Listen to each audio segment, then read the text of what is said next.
Por el momento, en la investigación que hemos realizado, hemos analizado varios medios a nivel nacional.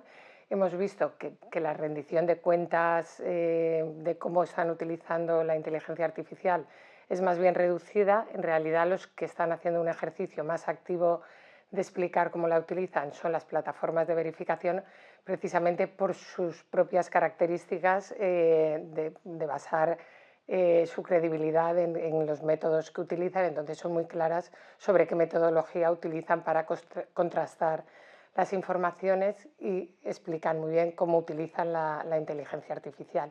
Otro caso de transparencia y rendición de cuentas que hemos visto es el de Radio Televisión Española, que se está posicionando como un medio público que quiere apostar por un uso ético y responsable de la inteligencia artificial.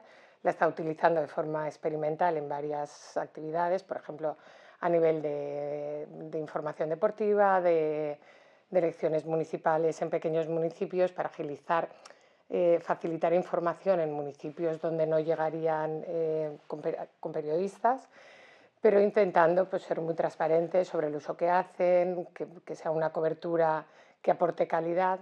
Entonces, estos hemos visto que por el momento son los medios que están explicando un poco cómo están utilizando la inteligencia artificial y el resto de momento todavía es muy incipiente.